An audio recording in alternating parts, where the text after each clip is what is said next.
Don't we all want to make more change than we think is humanly possible? So what's remarkable is I sort of learned, how do you bring a group of people along in order to get some things done? And from an RBC perspective, we believe that our children and our adults living in some of our most poverty-stricken neighborhoods, their voice needs to be heard. So our work directly in the neighborhoods has been terribly important for us understanding. It's one thing to be concerned about crime. It's another thing to live in a neighborhood where you see it every day. So that's why I think if we're really going to change St. Louis, we also need to make sure we're changing it for the most vulnerable. I started working at 15, had to get a work permit, and I actually thought it was fun, managing school, homework, and going to work. As I got into high school, I had several teachers who were very, very encouraging to me. And so I started thinking about teaching as an occupation and just the importance of good teachers. Life is a funny thing because what starts to happen is pieces of your life, which seem disconnected initially, begin to come together for you. So for example, my first teaching position was at Rittner. And Rittner at the time had a very reform-minded administrator, Marv Zinnig, and he established something called the Rittner Vocational Prep School. And that ironically relates to what's going on in our society right now, where we're looking at all kinds of careers for people, not just going to college, as important as that is. But what I learned there is the challenges for a teacher, the stick-to-itiveness that you needed in terms of that position, but I also began to see that my real role and calling was not going to be in the classroom. It was going to be supporting the classroom, supporting the school, and therein emerged a different track for me. Ultimately, I had a choice. There was that sort of fork in the road. One was to work in a hospital and do fundraising there, and the other was to go to a university.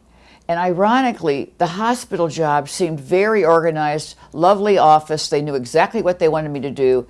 And yet at University of Missouri St. Louis, they were going through tremendous change. So there was a little bit more chaos to it. There was a little bit more, we need you to structure this. We need to get these things done. And so my first job there was working with alumni. And it was therein that I had some really remarkable experiences, because I realized this, I wasn't the only kid who had to work early in life. A lot of people have to work jobs and then go to school at the same time.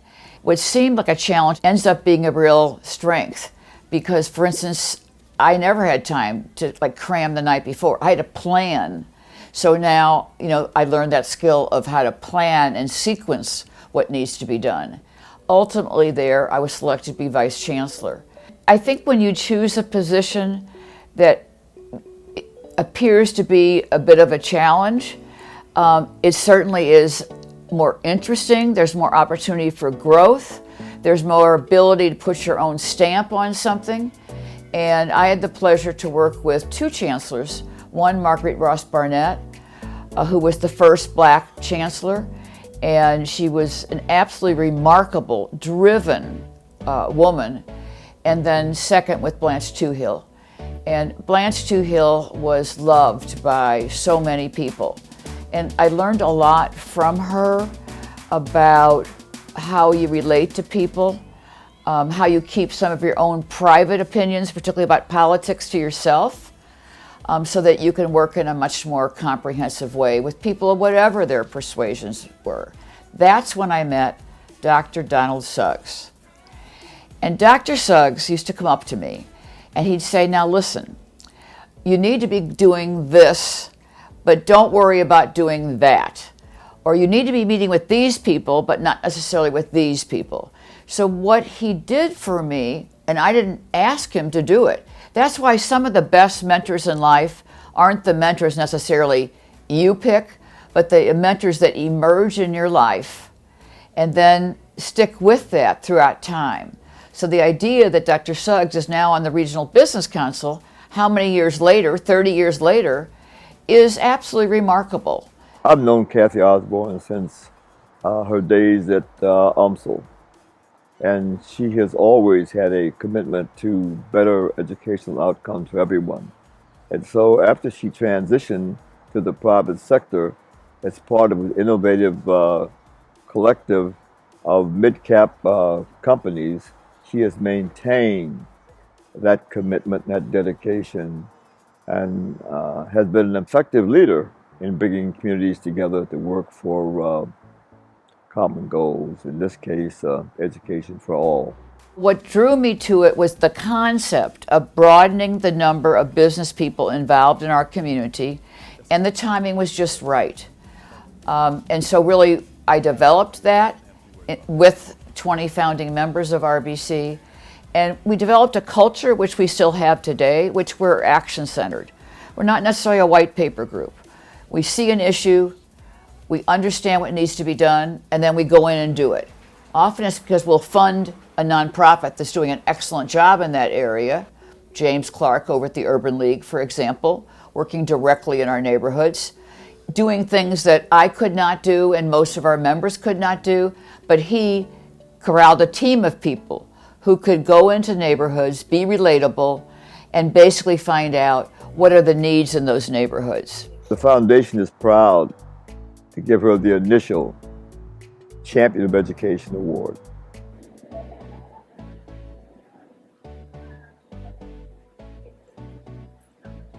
She has a deep passion for the community, for children, for families. And like most of us, she's just frustrated that we haven't been able to do better for our children. So I love working with her on that. But I also had the good fortune to live on the same street as Kathy. And when her grandchildren would come to visit, her eyes light up when you ask her, how are the grandkids? But besides that, Kathy is one of those people that is incredibly professional, but she finds a way to make sure that you know she knows you. She's always been a champion for education, and instead of me being part of the diversity committee and so forth, I'm like, I don't need to be a part of the diversity committee, Kathy. I do things for the minority community all the time. I think more of the people of non-colored people need to be on the diversity committee. So she said, well, how about education? That's important to you. And I said, you're right. So I've been the vice chair of the K through 12 committee at the Regional Business Council ever since. And we've done a lot of great things together, starting with the mentoring program at Dunbar, through a lot of the mentoring gentlemen's club that we support at Carnahan High School. Kathy has always been supportive of education, particularly in our community, the African American community, and the professional network and a lot of the emerging leader programs she's put together for minorities have always been a staple in the Regional Business Council. So again, congratulations, Kathy, and I'm honored to be your friend, to be a part of this wonderful tribute. If anyone is a champion for our children and good education, it is Kathy Osborn. Congratulations and have a great evening. Whatever needs to be done to help them to learn, we're going to do. Parents really have a role, although in many cases parents are working 1, 2, or 3 jobs. So there's little time available. But there's the ones, people immediately around that child are the people who best understand what needs to be done. It's just we haven't always been listening.